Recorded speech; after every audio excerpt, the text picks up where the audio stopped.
You hear about heavy metals and of course, lead, mercury, cadmium, these heavy metals, they're toxic and yeah, you don't want to consume them, but radioactive elements are even a whole another level above that. And the reason why is not only are they heavy elements as well, but they're actually unstable. And because they're unstable, they're giving off radiation as they degrade and decay into other isotopes or other elements. And it's the easiest analogy I always think about is like if we had a charcoal grill and those, charcoals were just, they're white. They're so hot, I take that and I swallow it. Yeah, it's going to burn my mouth. Yeah. But it's still burning all the way down and it's going to keep burning. And that's what a radioactive element is. It's not just a one and done. It is going. Symptoms are only part of the story. I'm Dr. Drew Kidder. I'm Dr. Emily Hernandez. And on The Healing Terrain, we explore deeper systems influencing clinical outcomes, from toxic burden and microbial imbalance to the foundational factors that drive resilience and long-term health.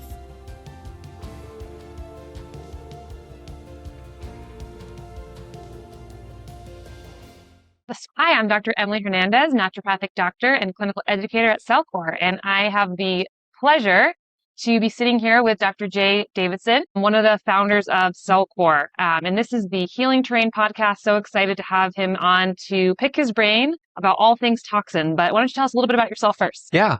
Grew up very interested in sports and had injuries. And through the injuries, the knee injuries and surgery, was exposed to the physical therapy world. And I was like, I want to be in the health world. So that pushed me into health and have a little bit of an OCD personality. So I got kind of, dove into that and got interested in trying to figure out exactly what I want to do in health. My mom told me, why don't you go see my chiropractor? So I went and saw him on a college break and talked about nutrition and body healing. And I was like, this makes sense. And that what put me into chiropractic school. And right before that, met my wife who was going to chiropractic school too. So we went to school together. Things got real serious from that and opened our practice. And then my daughter was born in 2012 and the bottom fell out. My wife nearly died. It was Scary. Yeah, super scary, crisis.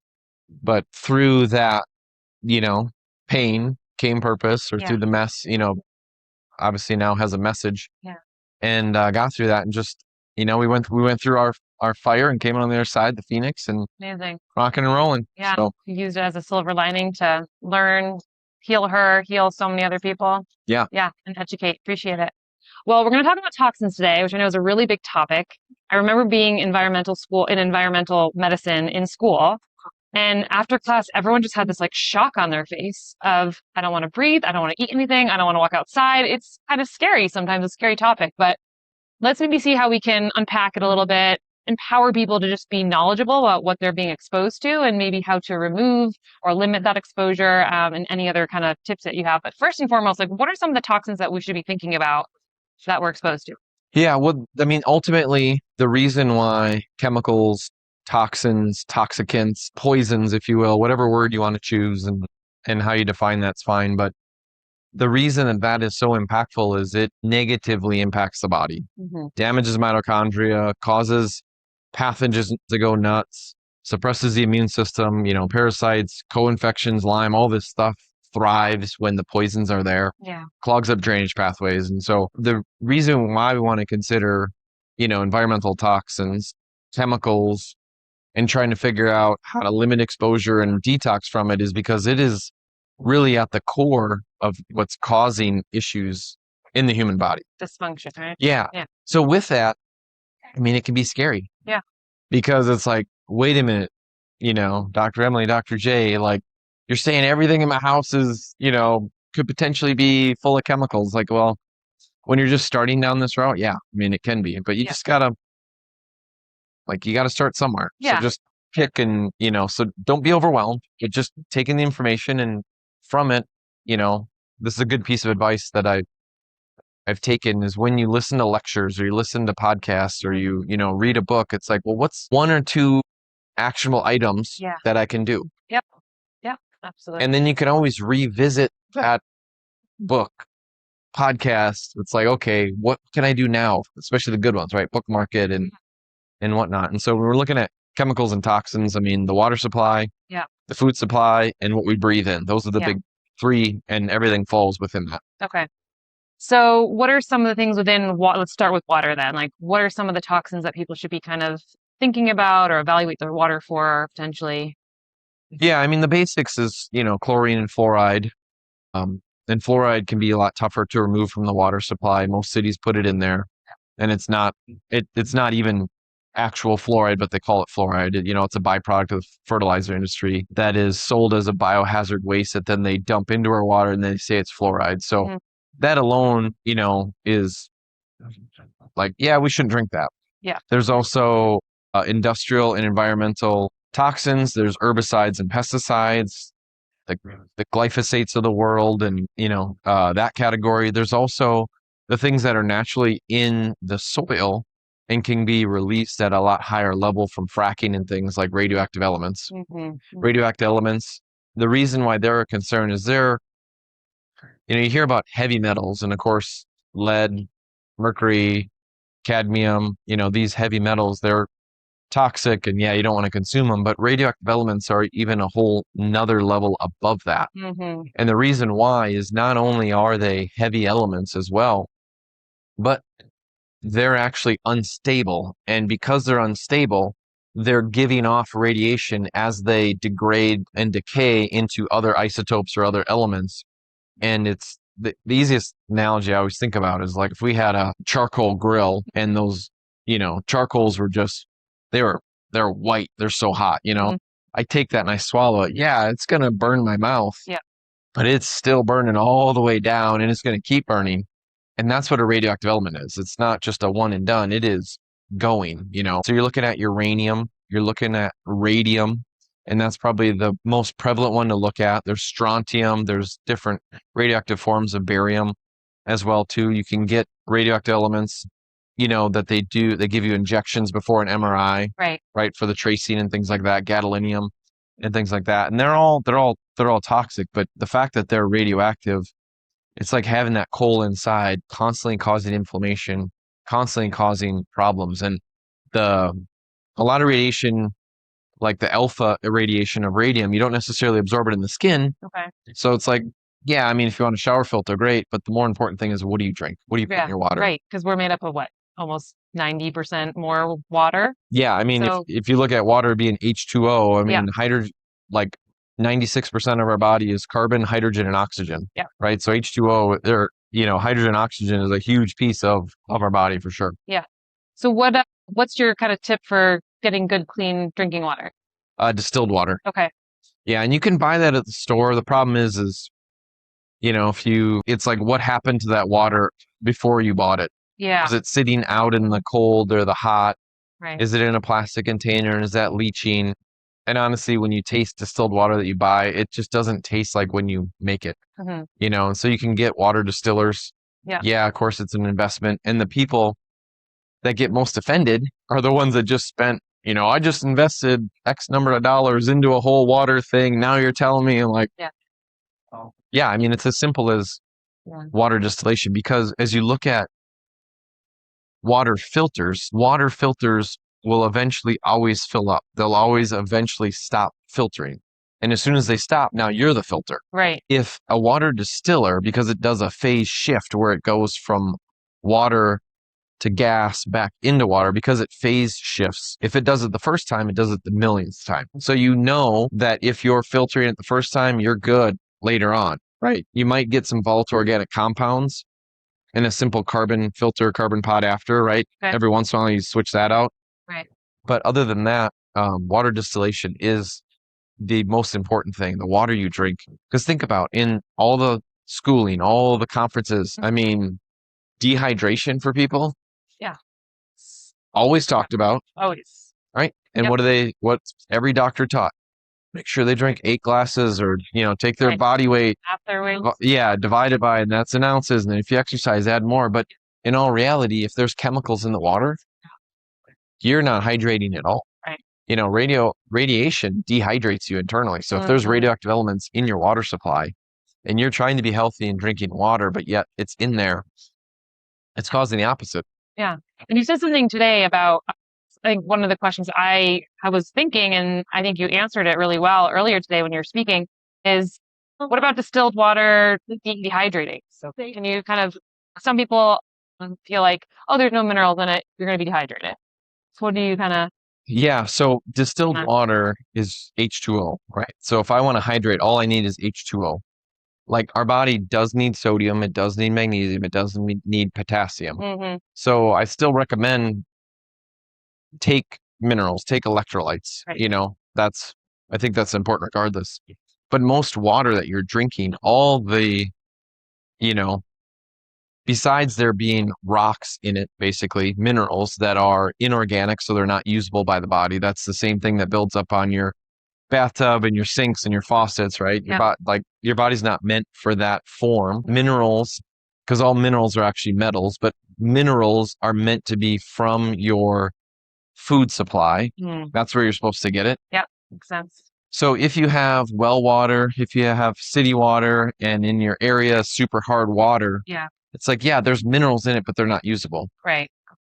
The more important thing is all the other poisons that are there. Yeah. So it's like we want to start with pure water first, Yeah. because that is it. Take some electrolytes, Yep.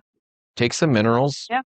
but just make sure they're a source that's usable, because the stuff that's in tap water or from a well water, it's not usable. Right. And then it's got all the other chemicals in it. Yeah, great. That's super helpful. Now, if somebody switches to distilled water, just know you might pee a little bit more. Yeah. Because your body's detoxing. You're finally not consuming it, right? Yep. So where you're like, oh my gosh, this is just like flushing through me. Right.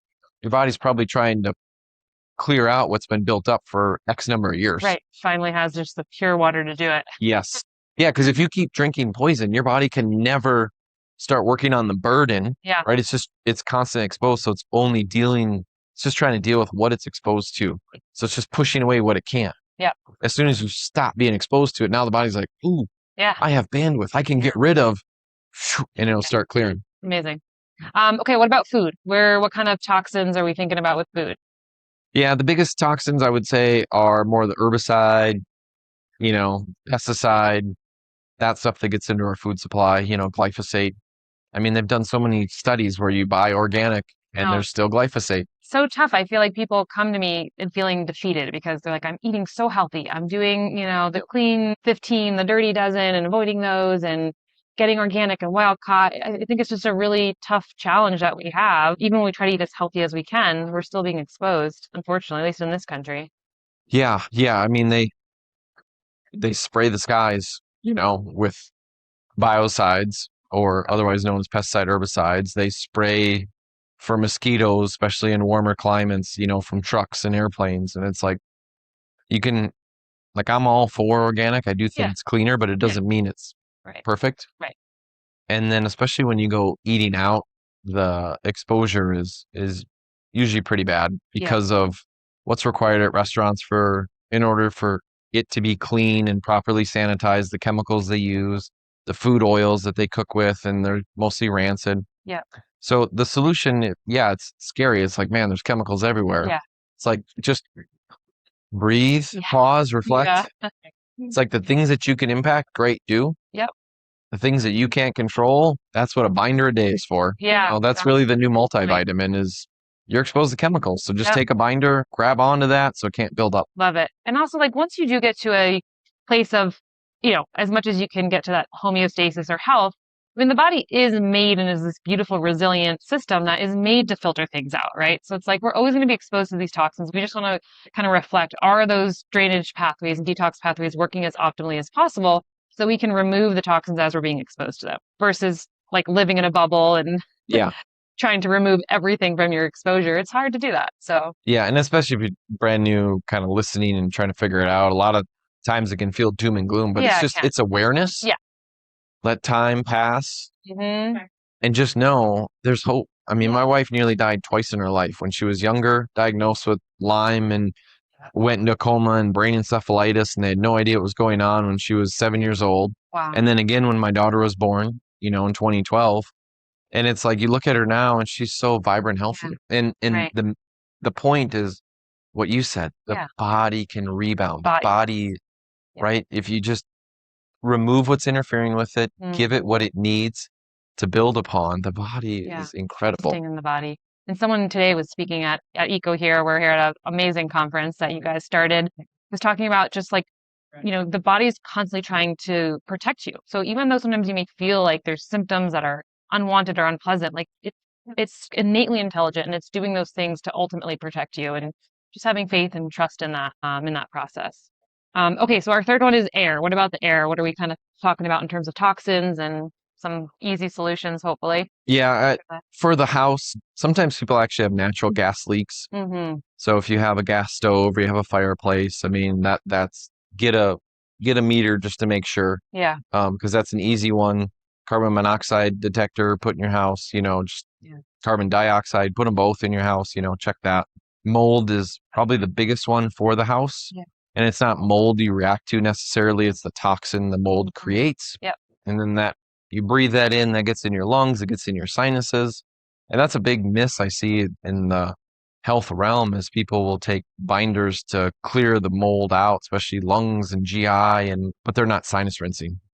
Yeah. And so sinus rinsing is really important with that. And then unfortunately, the stratospheric bioengineering and them dumping chemicals in the sky. It's not just strontium and barium and aluminum. It is also pesticides. It is also herbicides. It is also other chemicals. And, when flu season hits, it's usually that they just dump something in the sky. Yeah. And as conspiratorial as that can sound, I mean, I've got all the receipts. The Department of Ministry in Spain even publicly put out right after COVID, like, we always do these aerosol emissions, but now we're going to add biocides to it, which is pesticides and herbicides, to protect everybody. It's like, well, health deteriorating comes from poisons. So how does putting more poisons out there, you know what I mean? It's like injecting in poisons in your body too and expecting you're going to be healthier. Oh, it's going to protect you. It's like, no, toxicity is a core issue in health. Yeah. So we want to limit toxins and detoxify. Yeah. And air pollution too. Yeah. Yeah. Certain cities, the way that they're made, I mean, you got the Phoenixes of the world, or Vegas when it's hot out and the air becomes stagnant. You've got the, Los Angeles, the New York. I mean, the different, amounts, different countries, obviously, India, China. I mean, the air quality is just at a whole, especially India, is a whole nother level. Yeah. Are any particular air purifiers that you like for the house, just to kind of, especially in the bedroom, to keep that air clean as much as you can while you're sleeping? Yeah, you definitely want to change your filter on your HVAC. Okay. I mean, most people will say, get the highest MERV you can, 13, 15, but in all reality, it just makes your HVAC work a little harder. So I think MERV 8's fine, personally on the health side of it. Yeah. If you're in a warmer climate, I like having a UV bulb within your HVAC too, just to, and get them clean, get your vents clean, make sure, the recirculating fan that your HVAC system uses isn't super old, like just replace it. That air quality is super important. And then, I love if you're at home or work from home or somewhere in your house all the time, like the bedroom. I mean, if you sleep 8 hours, you're there at least probably 9 hours then, just the prep and all that. So that could be a third of your day. Yep. So my daughter has an air filter in her bedroom. Yep. My wife and I have one in ours. I think that's the most important area. I have one in my office just because I'm there a lot. Yeah. And what kind of brand do you like? I mean, in general, I think anything with HEPA is good. Charcoal filters inside of it too, because it can help with odors and things. There's lots of brands out there. Yeah. Usually your biggest cost is going to be replacement of the filter. So it's not just buying a machine, but looking at, okay, how often do they recommend replacements and how expensive or how costly are those, right? I mean, it's really an investment in your health and it's super important, but just future pacing, because you do have to replace those filters. So we have a couple different brands, but I think anything HEPA or something that maybe does an ionization where the filter can grab on more is good options. Awesome. Well, we're already out of time, believe it or not. I feel like I got some great takeaways of just kind of what toxins to kind of be looking out for and how we can kind of slowly try to eliminate that exposure, but also just kind of keeping that hope and knowing that your body is able to tolerate, and especially when we use things like binders and support our drainage and detox pathways, that our bodies are resilient and they can handle this stuff as long as we're taking care of it and our environment. So yeah, there's absolutely hope. Just keep moving forward. And sometimes the easiest things are where to start. Yeah. Biggest dominoes, start knocking those down and things will move forward. Okay, great. Thank you so much for your time. Appreciate it. Thanks. See you guys next time. Thanks for listening to The Healing Terrain. If this episode challenged the way you think about health and healing, please follow, share, and leave a review. It helps more practitioners and curious listeners discover the conversations shaping the future of foundational medicine.